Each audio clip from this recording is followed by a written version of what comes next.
Welcome to episode 12 of the JG Talks podcast, hosted by myself, Lee Johnston. Another special guest today, Sarah Lindsay. Sarah, thank you very much for joining me. How are you? Thanks for having me. Yeah, I'm really good. Good, Thanks. good. We were just talking about summer, and I know as this goes out, as we record this, it's still kind of peak summer. Yeah. But coming to the end, have you had a good... It's kind of hot still. Summer? Yeah, 45 degrees, Yeah. so it's definitely still summer. But it's been worse. Last year was definitely worse Yeah. than this year. I've come back and I can still get out. So Nice. no So you complaints. escaped the heat for a little bit, been Yeah. travelling all over the Yeah. place, or UK? A little bit, all Europe. So I took a Okay. little bit of time. I went home for a bit, which is London. And then I went to south of France Very for just a nice. very chilled holiday. Basically did nothing except eat croissants and cheese and wine.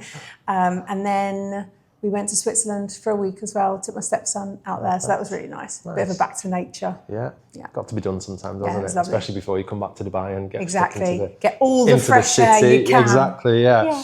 So, Sarah, you are a 3-time Olympian. That's right. You're a European gold medalist, 2 times world silver medalist, and 10 times British speed skating champion. Bit of a tongue twister. It is, isn't it? Celebrity personal trainer, owner of Raw Fitness, and of course a Jumeirah Golf Estates resident. So fantastic bio All to of have on the those things. podcast. So yeah, I mean, it's like, where do we start with that? But normally we'll kind of touch back on the start and the journey to Dubai. But I think if it's okay, we have to talk about the speed skating and Of course, yeah. the Olympics. Sure. I mean, how did you get into speed skating to start with? Because it's not your average sport to do, right? In the No, UK. it's kind of niche, Yes. right? So I did lots of sports. My parents put me into every club sort of before and after school every day, I think, to run off some energy. And then I was figure skating. So I went with my friend to figure skating and I took some lessons. And then someone was talent spotting and just asked me to try speed skating. And I think I was a bit more natural. I was more athletic than I was graceful, let's say. The dancing side of it wasn't really for me. I like the jumps and the spins and that kind of thing, but when you get into a sort of combat, a real race, you're against your opponents and it's whoever gets over the line first wins, so that was more my style. Bringing out the competitive edge. Maybe a little bit. I tried to keep it at bay. And so you got into it at a fairly young age, and Yeah. was it quite soon after that you realised you were pretty good at it, or it took a bit of time, you just kind of enjoyed it and had a bit of competition inside you? I was quite competitive. Yeah. I think I got good quite quick. Okay. And I think that's because I did lots of other sport. And I was athletic and I was quite tall for my age. So against my peers, I was pretty good. And because it's a small sport, they really want to sort of, nurture that talent. So when they find somebody that has potential, they put a lot into you. So I was very well looked after. And you're also surrounded by other people that are really good. So you've got people in my club who are Olympians, who are Olympic medalists, and these people around me are going. So you just assume you're going to go because it's normal. So I was very lucky to be in that environment. You get to spend time with them, you're Yeah, training you with see them, what you're they're seeing doing. what they're doing. That Exactly has an that. impact. This happens in a lot of places, but Yeah. that was a big part of your kind of training and learning, I guess, when you were going through the process. Product of your environment, ultimately. It's very easy to, set those goals and believe on those goals and that they're going to happen when you see it firsthand. You're not having to create something new. And how do you go then from speed skating in your local club, national club, to the Olympics? Again, is this something that you, at what point did you set your mind on that? Was that from an early age, or? Yeah. Really? Wow. I mean, 8, I was going. Wow. I knew I was going. And that's a funny thing, right? It sounds kind of arrogant as a grown-up saying that. All. But I just, like I said, I just believed it because I saw other people doing it. So it's just a matter of time for me. You keep doing the work and you're told that as well. You're told that you can. So, and I was lucky that I had that reinforcement from my parents who believed in me. And I just served my time ultimately. I got to finish. I almost made the Olympics before, but I was really quite young. In my first Olympics, I was 21. Okay. So it's still young, isn't it? Yeah, it's really young, and it's still, it's still a long road though. You're doing this for a long time, but yeah, I mean, I never look back. Yeah. And an experience to, and you say you don't look back, but what an experience to have, right? To have taken part in more than one Olympics as well. How was the experience of doing that? How can you describe that to people that have only ever watched it and seen it? It's really hard to explain. I think when Olympians meet each other, they have a connection and they have this thing in common. And I think it's because you're part of this club that other people don't quite understand the scale of it, from what you think inside as well, the sort of, you've got 4 years, you've been training for at least 4 years. There's this 4-year cycle, or your whole life ultimately, if you started the sport when you were younger, to get to this point, and it means so much. And all of a sudden, especially from a small sport where you're not normally competing in front of lots of people, and all of a sudden you're in front of tens of thousands, and you're doing all these interviews and lots of telly and that kind of thing, and the magnitude of it is just unreal. From kitting out all the way through to like stepping onto the ice for that first race, the nerves and looking around at the crowd and the feeling of that. And I do think that the scale of it, the Olympic Village and all the other sports and other competitors, it just feels so huge, which is not like any other event. Yeah, it is though, isn't it? I mean, it's the Olympics at the end of the day. And how at the end of the day, it's an individual sport, right? That you're competing individually, but when you are taking part in the Olympics, you are part of a team as well, right? Did you feel like an added pressure or added kind of incentive to perform because you're part of a team as well in that scenario? I don't think so. I was always part of a team. Okay. So my team was the national speed skating team, and there's this hierarchy. You always skate for each other. You always help each other, because if one person in your team wins, the whole team will get funded. So whoever that is, I might have been top of the group in my later years. But if I fell over in the first round, for example, and one of my teammates who was a junior had got through, I'd be sharpening his skates or getting his water bottle, or, you're just sort of, his sort of slave, if you like, and just doing whatever he needed. So you all have to pull together, and there was a very sort of strong team element that went with that. And also you have to use each other for your times when you're skating. So when you're training, if you just try and train by yourself on the ice, you don't race by yourself. It's a very different thing. So the boys would skate for me so that I could skate faster. I could, get into their slipstream and do fast times where I could have that feeling of going quick. And we'd all support each other. So I was already part of a team. The multi-sport that comes into it with the Olympics and being in at the Team GB house actually is a very different dynamic, because you all have your own way of doing things. But I think the Team GB feeling, where you are all backing each other and you've got all these people really supporting you, it just adds to your support network ultimately. And do you think that that obviously you had the competitive edge from a young age, clearly, and having that and being around a team through the sport as well, and at the Olympics, and I guess a combination of individual and team. Do you think that that's like helped you in what you've gone on to do then afterwards? Definitely. Yeah. Definitely. I don't think there's a better team of personal trainers than my team. And I say that with real conviction. I mean, our team in Dubai, you just don't get that atmosphere on the gym floor. A commercial gym is always really busy, and there's sort of, you're sort of fighting for equipment, and you should be training through a designed program. If you have a goal in mind, the program should be designed, periodized over the amount of time that you're training, measuring yourself along the way, recording every lift that you do. If you have to wait for 6 minutes because somebody's sitting on a piece of equipment on their phone instead of the 2 minutes rest you're supposed to have, the program is now out the window.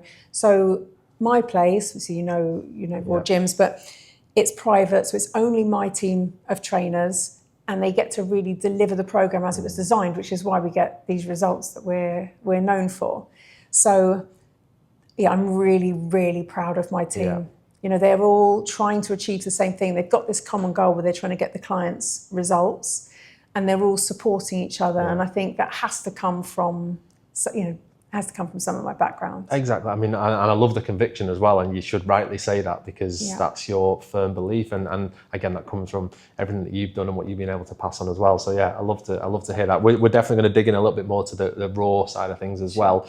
Touching on Dubai after Olympics, and London was a big part of life, I guess, in terms of living there and business, and then moved over to Dubai. How long have you been in Dubai now? I moved over 3 years ago, and we opened the gyms nearly 2.5 years ago. So I came over for the build project, so to oversee it. And it was kind of quick. It wasn't really that planned. We were going to look at properties, and so we've got 2 gyms in London, and the Kensington site took 2.5 years, I think, to negotiate the lease. So that was a slow, old process, very frustrating. And I didn't think that it would be, super quick here, but we looked at a few properties and put an offer in, and they accepted. So then within 2 weeks, we had this lease on the table ready to sign. I was like, oh, okay, are we ready? We were just sort of exploring the idea. And I was like, well, I really like this. We should do it. And they said, what do you have to do to open a business? Oh, you should move here, really. Okay. How do we do that? We had to sort of up sticks with no, like I said, not a lot of planning involved. So we just sort of upped our lives and moved over. Yeah, it was all very fast. Not necessarily a bad way to do, but so that wasn't part of the plan. The plan was, in theory, to just set up the business and maybe travel. Was that the original plan? We were just going to take a little bit of time and maybe just put the feelers out there, see what we thought. We were like, actually, suitcases. What we're waiting for. I like it. Yeah. Let's go. Okay, so started off in London with the 2 gyms. Dubai, so Dubai opened up pretty quick then from getting here. Yeah. Was Dubai a place that was always on the radar because of the business opportunities, or was it that you visited here on holiday and thought, yeah, what a place, love to live there? How did it attract you? We came out here as a sort of sneaky little holiday during COVID. Nice. So it was the only place you could go, and London just sucked. The gyms were closed. We had nothing to do. We were stressed out of our minds because we're still spending on the rent and everything else. And we were like, let's just get out. We need a little break. So we came out here and we just sort of fell in love with the place during that time. We ended up spending a few weeks because then all of a sudden you couldn't get home either. And I was like, I don't even want to go home. Let's stay. Not a bad place to be stuck in COVID. Yeah, I know. There's worse places to be stuck. You just had to kind of keep it a little bit quiet because everybody hated people leaving to go away. Because the people that could go and did go obviously got a lot of grief. So I tried to keep it a little bit on the down low on social media, but we took a little break here and just fell in love with it. And we always wanted to go abroad. We always wanted to move it international, but weren't quite sure where. And we were dabbling with a few different ideas, but I think that kind of sealed it for us. That's why we started really looking here. Nice. Yeah. And how has the business journey been in Dubai so far? I guess in comparison to the UK and London. I mean, it's different. Yeah. But it was, like I said, it was really quick. So it was quick. And I think you have to just do your due diligence and just do things in the right order. And you always make little mistakes when you start something new or when you start a business, but you've got to kind of just learn on your feet. Yeah. And we had that in London too. It really wasn't that hard. And like I said, it happened quick and there was nothing catastrophic. It was fine. So yeah, we got the doors open fairly quickly. Amazing.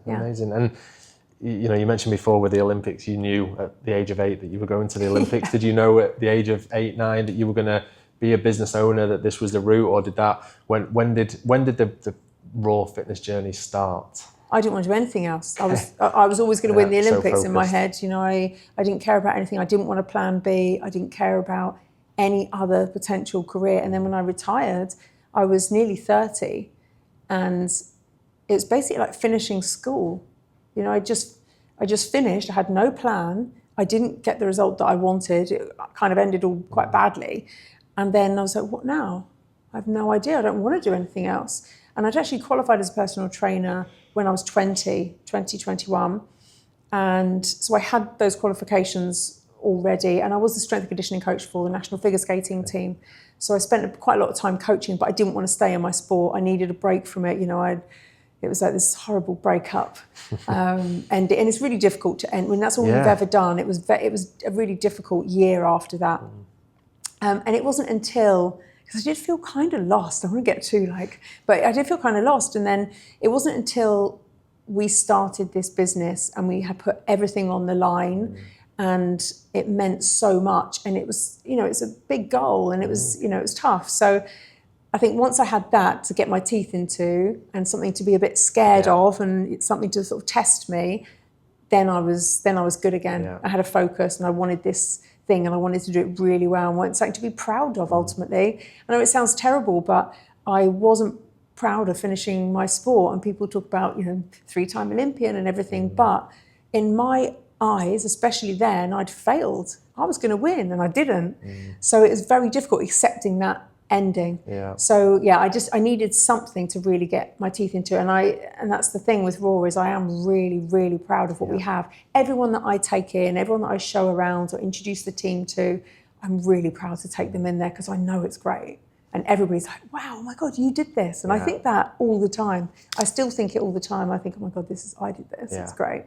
And I suppose there's some similarities in a way to the journey then of getting to the Olympics and having that something to aim for, right? And something that you were deeply passionate about, competitive, and enjoyed it for the most part. But then and of course, there's so many people, especially in sport, that when that stops, it's really tough, right? Without having something else. So, but then I guess to be able to continue with something that you're passionate about, health and fitness. So lucky. And I'm so lucky, because I don't think it's the mental and also the physical stimulation. So every day when I skated, I was nervous. Every time I got on the ice, I had butterflies because it's dangerous. And I really wanted to go fast. The difference between 0.2 of a second in your fastest training lap, in my head, was me winning or losing the Olympics. So it meant so much that you always had these emotions. It always really meant something. Every single day was important.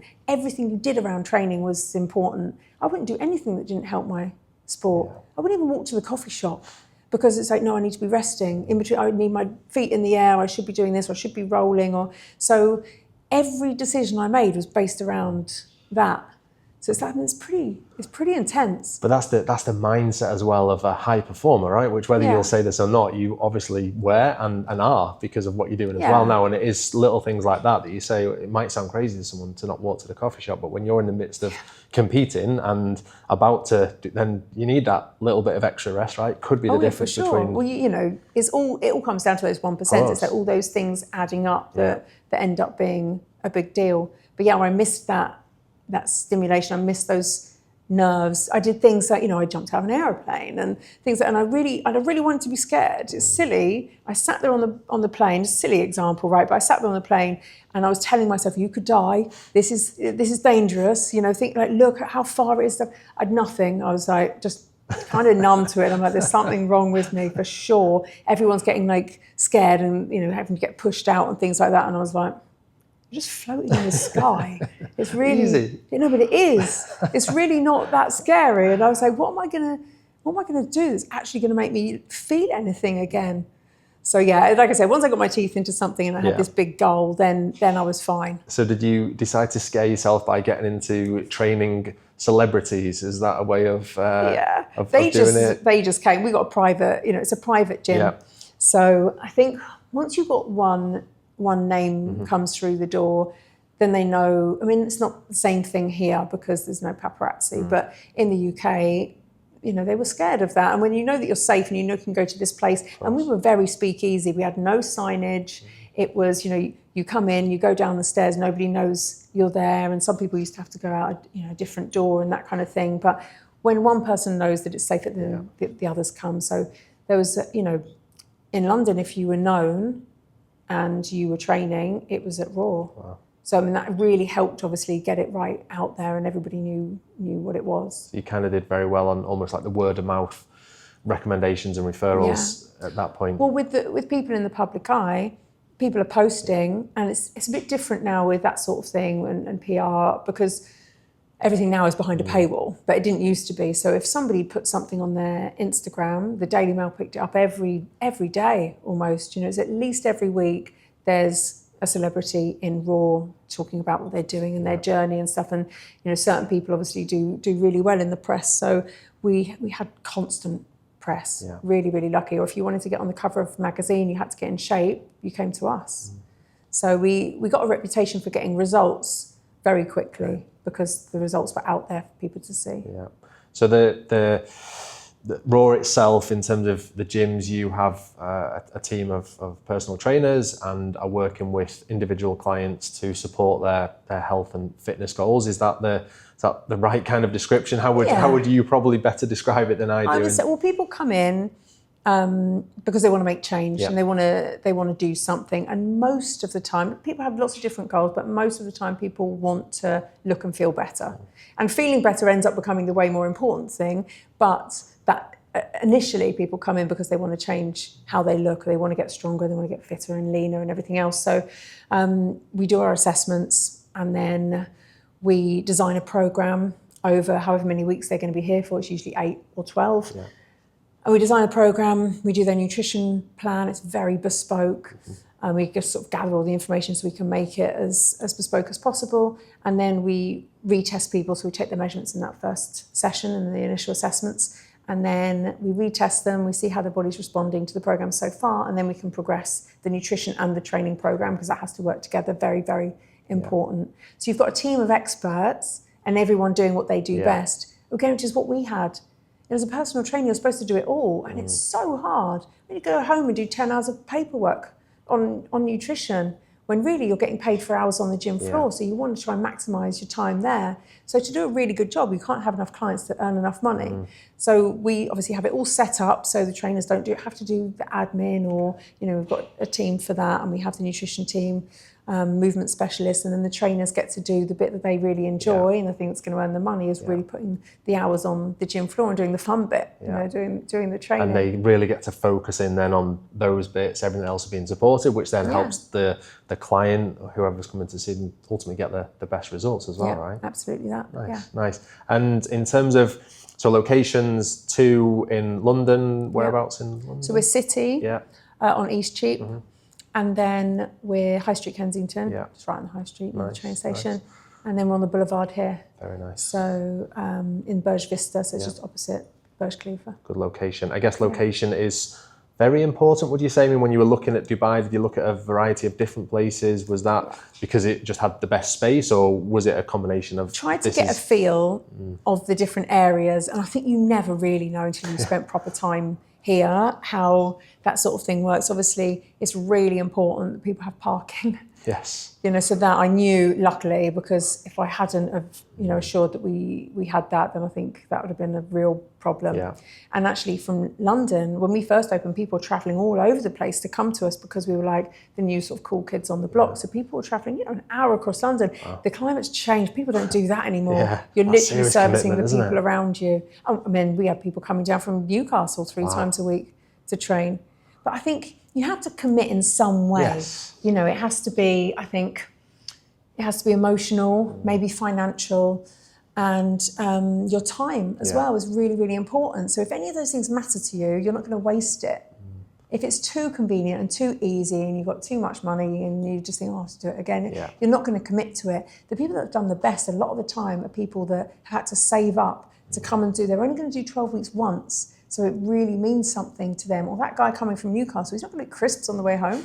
He's just done this massive journey. Exactly. So I think you have to sacrifice something for it to really mean something. You need to find what your motivation is to really commit to it. But I think it's a reflection of what you've created, that people are willing to do that as well. Because yes, it comes down to that individual, right, to commit to that. But to build and create that, I suppose, like safe space in a way where people will drive an hour, 2 hours, 3 hours to come and work with you, work with the team, is again a reflection of what you've built as a whole. So you have to make people believe that they can. I see what people can do, and people have no idea.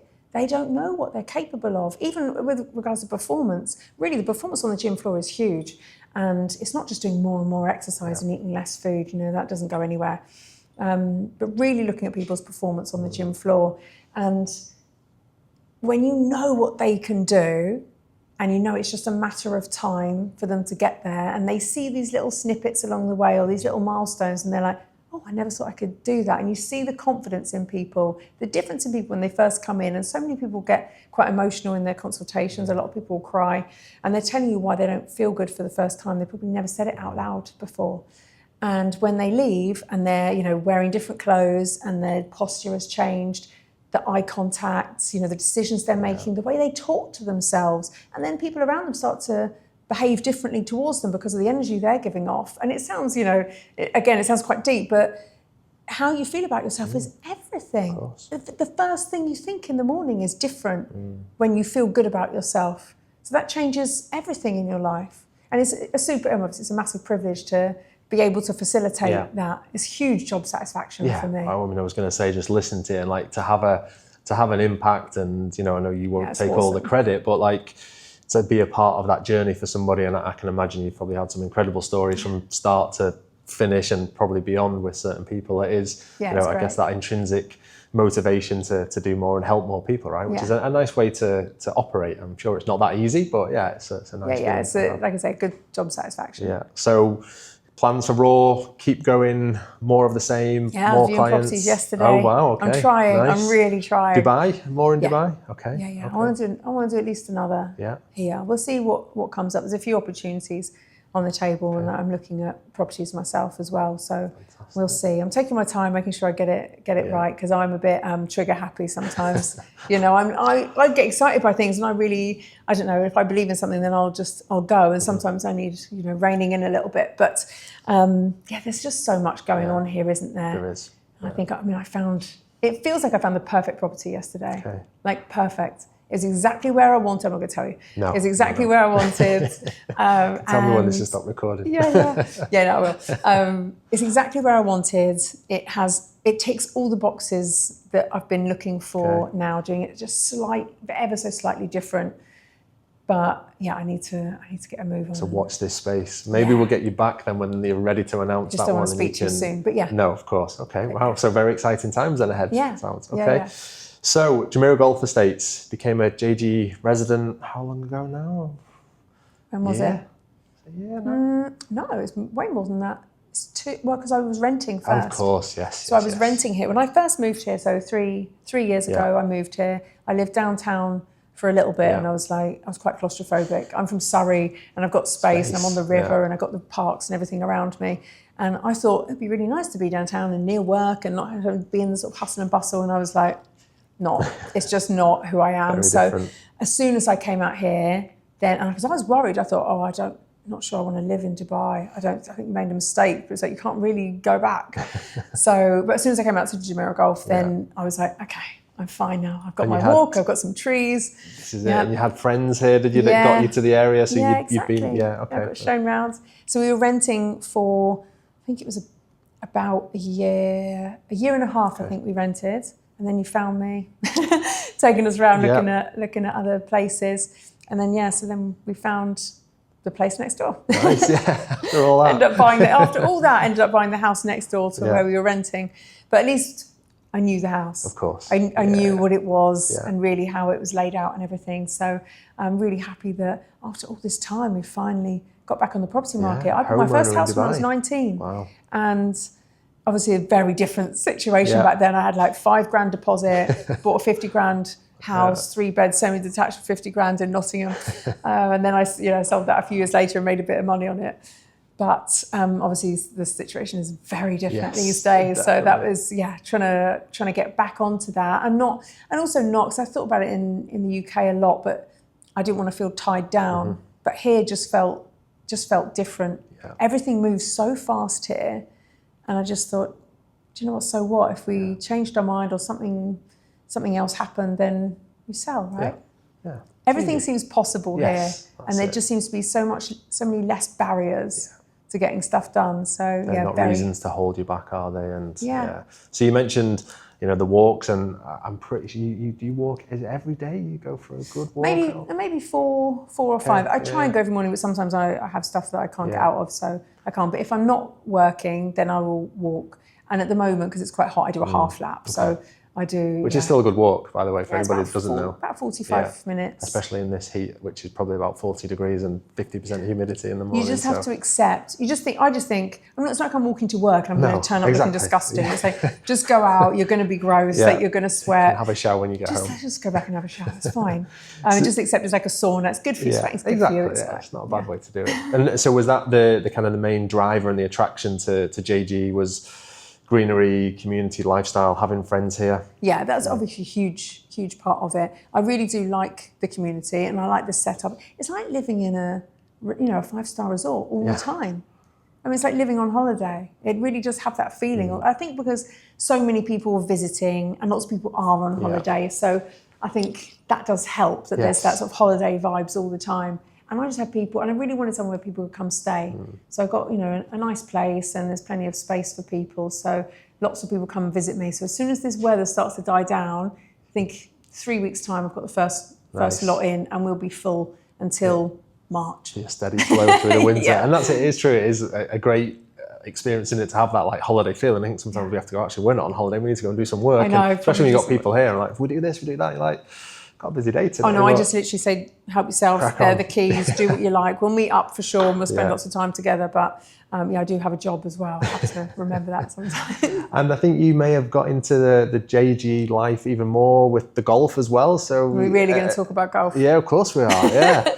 You've taken that on. Is that since you moved to JG? Were you playing golf before? I've never held a golf club before. Okay. And I thought, do you know what? I'm going to be really good at golf. Of course. And then nobody tells you. I mean, maybe they did. I didn't listen. But I just assume. And then, do you know what? People did tell me. They said, "You're an athlete. It'll be easy. You'll be fine. You'll pick it up in no time." What a load of crap.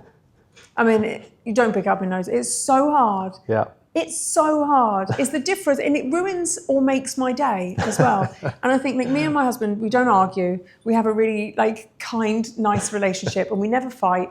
We never raise our voices or anything. But golf has potential divorce written all over it.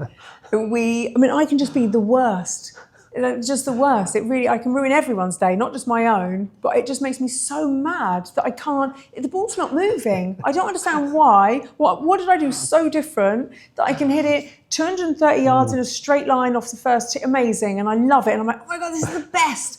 And then I will just hit 2 duff shots where I'm literally almost missing, or I just hit it there or something, and I'm livid. And then I'm so angry I'm never going to pull it back. And Rich is always like, Sarah, you can't. You just go back to the sim room, just in your head, just go back to somewhere a happy place, because this is never going to go well. And I'm like, don't tell me what to do. It's a tough one. I will get there. Without turning this into a golf therapy session, you are not the only one that thinks like that. Really? I mean, I played for a long time, and it is the most frustrating sport, and it does still. You can hit one perfect straight and the next shot perfectly not straight, and it's completely where it should But it have doesn't been. help. When people have been playing for 20 years, then turn around and say, "Oh, it'll be like that forever." Yeah, I'm like, why do you still do it then? Yeah, I don't know. Why does everyone Honestly, play don't golf? know. Yeah, because it's the worst. I think we're all still searching for that answer as well. We just want that great You think hit. at some point you can do that for the whole round, and one day it will happen. We'll You just have to watch those videos of really good people, or that when Tiger hit 10 and won, on one hole. One way to keep yourself going is that the guys that play every single day can also hit bad shots, but then when you see that, you think, well, we then really have got no chance, have we? So, yeah, you've got to try and enjoy it. Do you know what I do? If I'm having a bad day and I see somebody else playing badly, I think it's comforting when someone else is terrible, right? And I think, well, I'm not as bad as them, it's fine, I can just, don't worry about it. So when I'm really bad, I try and tell myself I'm comforting somebody else. Somebody else is so glad that somebody so crap is playing, so it's making them feel better. Yeah. So I'm just making someone else feel good. So that's what I try and tell myself when I'm having a bad day. So despite the frustration, you're getting fully in, you're practicing, you're having lessons. We've got a sim room in the house. Yeah. I have no excuse. I live 3 minutes from the driving range. So I should practice more. And playing golf with your husband, which it's one of them things, isn't it? That, like you say, can go either way. It's nice to do it, but sometimes maybe it'd be better not to do it. I'm sure he wouldn't say the same. I'm sure he wouldn't. He would never say anything back. Maybe he does behind my back. No, What's he say? Tell nothing, me. No, nothing. We just talk about golf. That's it. Okay, fine. I really want to just get to that level where I can play with anyone. And you don't have to. I don't think you have to be great to do that, but just to be able to play with anybody and enjoy a round of golf without, losing my temper. One day. Try and control I just have no patience. This is the problem. And obviously you have to practice so much. Yes. I hit 300, 2 days ago, I hit 300 balls on the sim, wow. Just non-stop. And I was boiling hot and everything. And I have tendonitis in my elbows, and I cut the side of my hand, and I've got a bruise on the side of my foot. And I just really wanted it. I was just starting to feel like I was getting somewhere, so I didn't want to stop. But then I couldn't do anything yesterday because I was in so much pain. I'm just not conditioned for it. How can I be an Olympic speed skater and not be conditioned to play golf? I see all sorts of people playing golf. This is it. People don't realise, do they? It's a tough physical and mental sport. So, but it's that competition, isn't it, that's coming through again. You've got that competitive edge that's getting you hate losing. Yeah. That's my problem.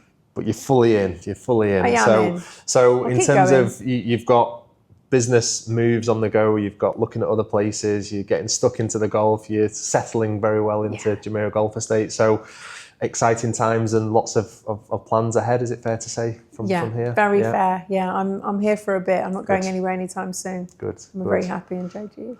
Well, before we move on to our very quick, light-hearted quick fire, anybody that wants to reach out to you for a game of golf, to have a chat with you about getting involved in what you're doing with Raw, how do they do that? Where's the best place to find you? Instagram now, isn't it? Instagram. We've obviously got the website, but then somebody else will be answering those. But Instagram's always the best one. I'm Raw Fitness Girl. Perfect. Okay. On Instagram. We'll share the link in the much. comments, and I'm sure you'll get loads more followers as well to follow the journey and connect. So, quick fire. Nothing to be scared of. Earth course or fire course? Earth. Castori or Basola? Basola. Nice. Yeah. Crafty or Botter? Botter. Botter. Do you call it Botter or Botter? I say Botter. I say Botter, but no one say Botter. Yeah, I say Botter, but that one. People keep saying Botter. That one. Jumeirah Golf Estates or Dubai Hills? Golf Estates. It's like a trick question, that really. That one we'll have to ask it. Training in the morning or training in the evening? I can't quick fire this one. Okay. I'm a morning person. I like to exercise in the morning, but now I'm getting on a bit. I am far more at risk of injury in the morning, so I try and train. I walk in the morning and train in the afternoon. Okay. Interesting. Well, that, I mean, it's a again, I know this is quick fire, but just saying that is a good point to show you should probably understand as well when is good for you to train, right? Because you just said you're that's what Raw Fitness can help with anyway. Exactly. So there you go. Okay. How about golf in the morning or golf in the evening? Evening. Sun going down. Quieter. I just need to have warmed up a little bit. I need to have warmed up during the day, I think. I also don't, like I said, I don't want to ruin the entire day. And whoever I have to deal with or has to deal with me when I get to work, I don't think it's worth the risk. Well, that leads on nicely on to the last one. Sure. Golf with or without the husband? With. With. Love that. That's why I really started. Yeah, nice. So that we'd have something. Yeah. We're very different people. And I know this, I don't want this to sound pessimistic at all, but I think we don't like doing a lot of the same things. Yeah.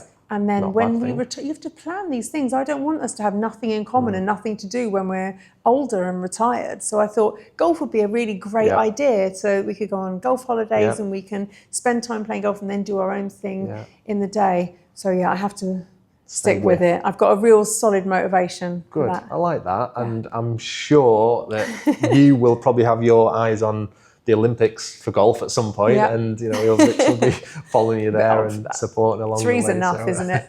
Well, it's not a bad effort, is it? So, but look, Sarah, it's been very good to talk to you. Thank you very much for joining us. It is a very interesting story, and it's great to hear what you're doing now. And I'm sure there's a lot more exciting stuff to come. So we will hopefully have a few more people reaching out to you. So thank you very much. It's been a pleasure to talk to you. Yeah, thank you for having me. Pleasure. Thank you. Okay.